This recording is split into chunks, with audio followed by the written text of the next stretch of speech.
Want to take you a doodly do. Can you dig it? And all I wanna do is just listen to you. King Politics 72. Can you dig it? Want to take you a doodly do. Can you dig it? And all I wanna do is just listen to you. Take you Politics 72. Can you dig it?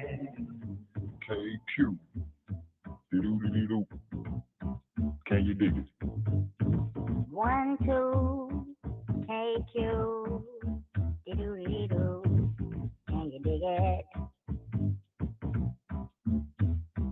Yeah, can you dig it? Good evening, everyone. Welcome to KQ. My name is Kevlon. And I am Ken. We're back. Another episode, another show. And buddy, so much has happened. It's so hard to keep up with this stuff. We had no idea what we were going to come on and talk to you about today, but we figured out that we would pick the obvious monkey in the room. Yes, sir. Yes, sir. We do have monkeys in the room. Donald Trump is quite the character. He is yours and unfortunately my president of the United States. And, I always sit and ponder and ask myself, did we not have enough evidence and enough things that we could have decided upon that was beyond the pale of one that we would promote to the presidency? And I guess the answer turned out to be no, we didn't have enough.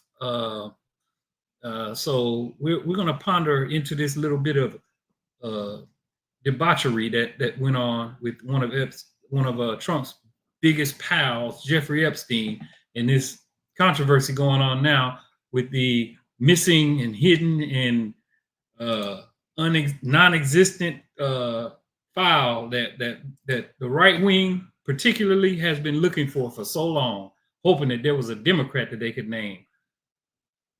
Yeah. Oh, yeah. Let's go to the footage, shall we?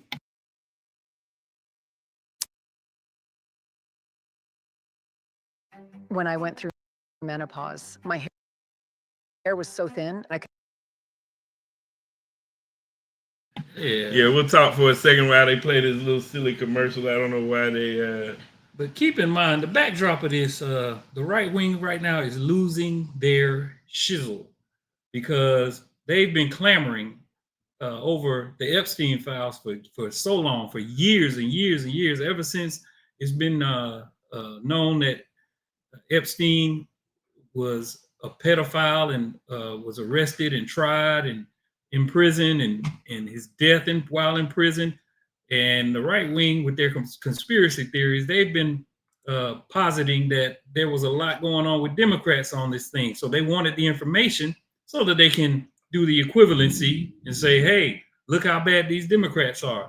So people that are in the right wingosphere, such as your now Deputy Attorney General Bongholio and our the FBI director, I should say, himself, Kash Patel, they both had their little shows and their little appearances where they constantly were clamoring for the Epstein files.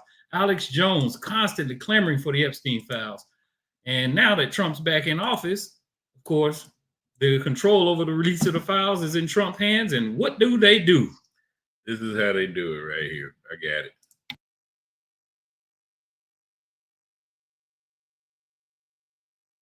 House today. And are people still talking about this guy, this creep? On Monday, the DOJ released this video of Epstein's federal jail cell the night the disgraced financier died. But the time code jumps just before midnight. Attorney General Pam Bondi explaining. And what we learned from Bureau of Prisons was every night the video is reset, and every night should have the same minute missing. Together with the video, the DOJ issued an undated and unsigned memo confirming Epstein died by suicide and that he did not have a client list to traffic underage girls. The statement and the video triggering backlash from normally loyal Trump allies.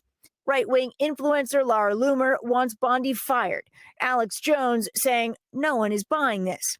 The DOJ is attempting to debunk conspiracy theories that have swirled since Epstein's death in 2019, spread in part by some administration officials, including now Deputy FBI Director Dan Bongino. That apparently 170 plus people on his client list may be outed in the coming days. In February, Bondi was asked on Fox News about a possible client list.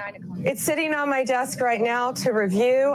That's been a directive by President Trump. Bondi responding to that appearance today. And my response was, it's sitting on my desk to be reviewed, meaning the file along with the JFK, MLK files as well.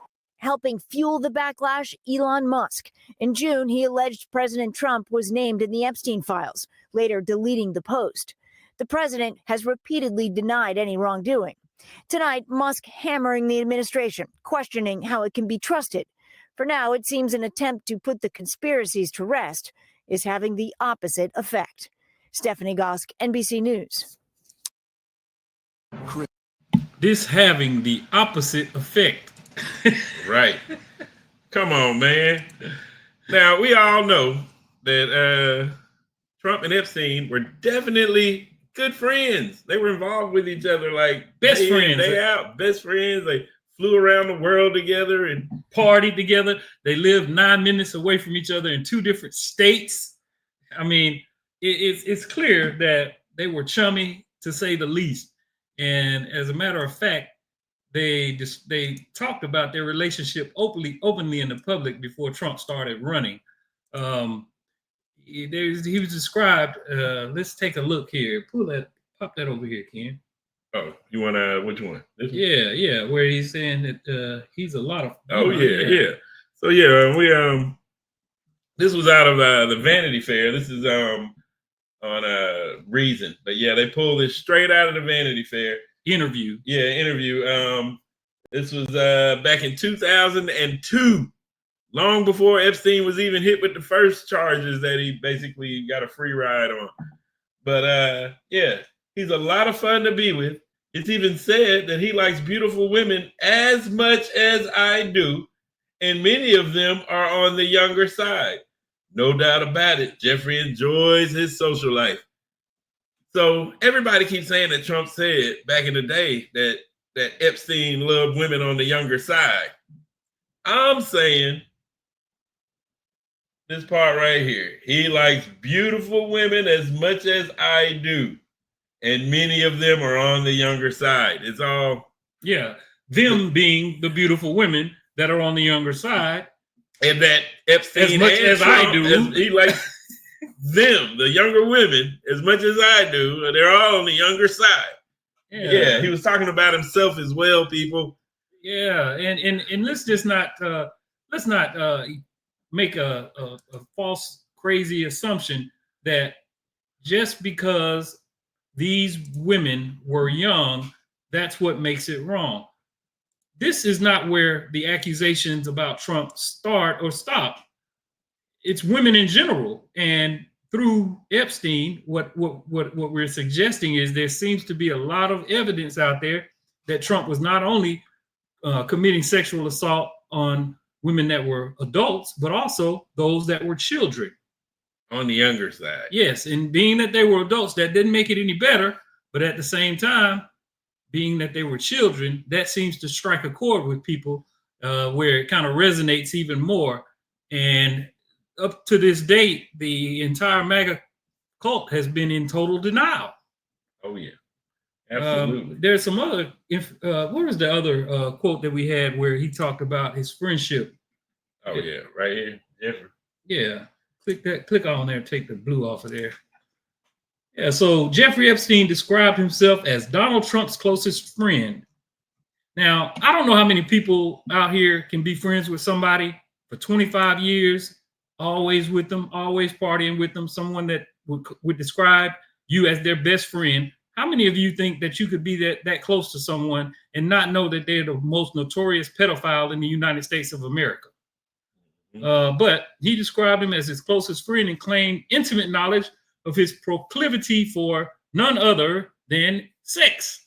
including, I don't even know what that word means, his best friends, according to recordings obtained exclusively by the Daily Beast. So these were recordings. Man. Yeah, you know what that is? He'll see friends or whatever, see their wives, and then he'll be like, yo, I gotta sleep with her. Yeah. Okay. Yeah, that's what that was. Yeah. So he would they would try to rack up how many of their buddies' wives they could sleep with and stuff. Yeah. Yeah. And so now all of a sudden, you know, and the right wing, like I said, the only reason that the files being released became a thing was because the right wing was clamoring for it. And Pam Bondi and Donald Trump's administration agreed to pass all of the information along. We're not just driving this train ourselves. This was all on the right. All we're doing is pointing it out to you, basically saying, take a listen, take a look, and think about, is this the type of person that you want in charge of the government that's leading the country in your life? Clearly, there should be standards, moral standards, standards of competency, standards of you know, broad morals, yeah, that you don't want in the dang White House. Yeah, buddy. I mean, you know, this is a guy, he's been adjudicated as a sexual offender, and the judge agreed that it was rape what he did. What the jury decided that he did was penetrate E. Jean Carroll's vagina without consent. And people know about this stuff, and that was a jury of 9 unanimous that decided, hey, this guy did this, and he made him to pay first $5 million, and he kept defaming her, and it brought it up to $83 million. So there's evidence of his activity. No one's just mad at Trump slamming him for no reason.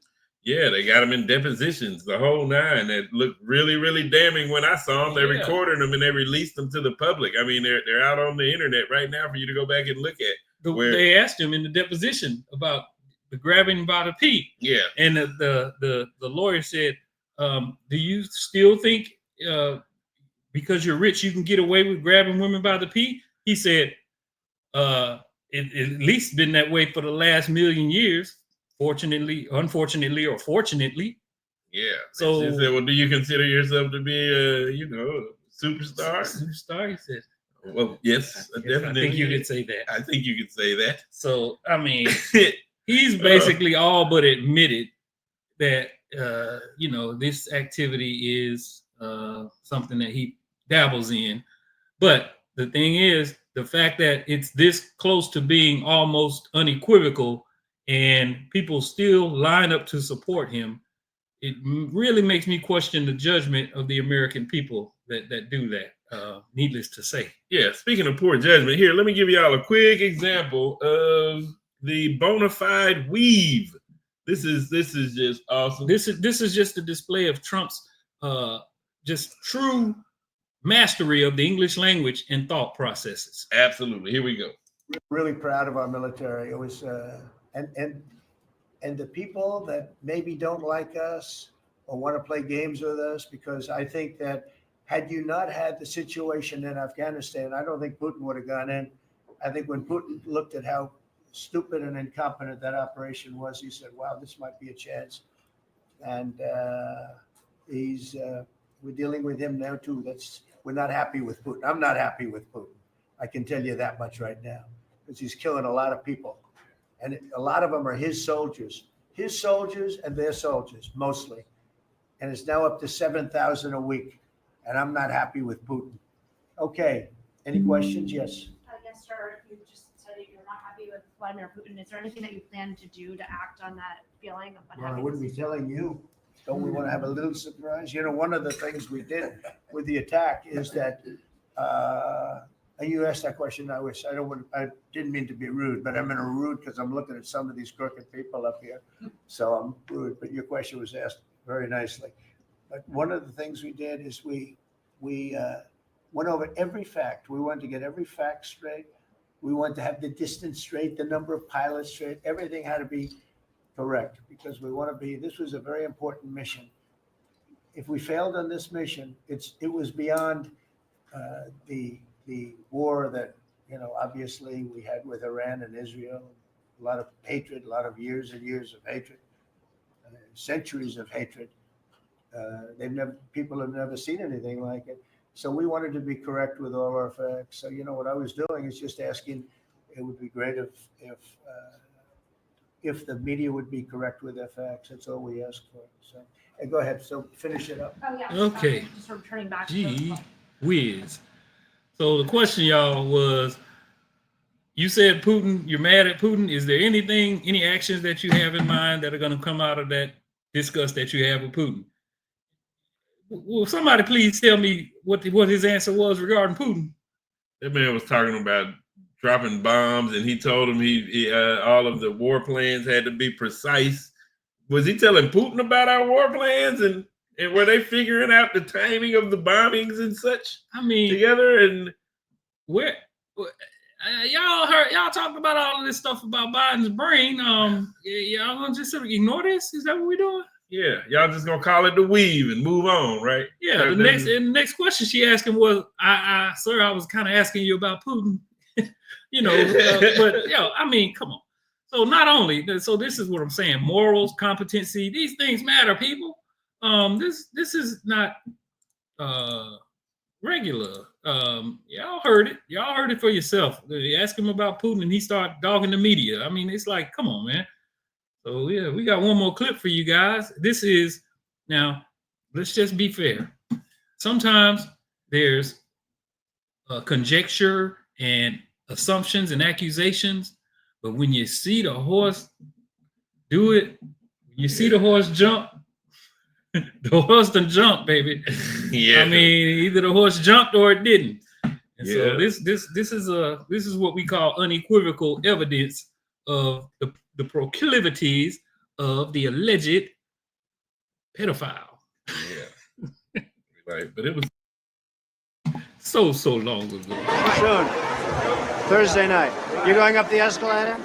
I'm going to be dating her in 10 years. Can you believe it? Now let's play that one more time, if you don't mind. This is for all the people who just love Donald Trump and say he would never perv or touch on a young child. Soon. Thursday night. You're going up the escalator? I'm going to be dating her in 10 years. Can you believe it? That's your boy. Yeah. That's your boy. You have a 10-year-old sister or a 10-year-old daughter, and a man in his 50s sees her, not even knowing who she is, but not that matters, but he says, "You see her, I'm going to be dating her in 10 years. And she went, ugh. So you're looking at a 10-year-old in a sexual manner, talking about you're going to be dating her. Who thinks that person should be president? Raise your hand. Raise your hand out there. I know I can't see you. I know this is pre-recorded, but just raise your hand by yourself and look in the mirror. Now, ask yourself why. Why would you do this? Why would you allow this? Why do you think this is okay? We hear all of these. Did you just tell them to raise their hand? You better tell them to keep a bend in their elbow. Hey, y'all have a wonderful evening. And KQ, we love you, man. Peace out, everybody. Peace out. No outro today, baby. Don't buy the hype. Yeah. Don't buy the false equivocation. I remember Al Franken, the Democrat, he got kicked out for a picture he took as a comedian before he even ran for the Senate, standing there with his hand in front of a woman's breast. And then now y'all been put this joker in power. Man, come on. My goodness. Come on, man. Peace out, everybody. We love you.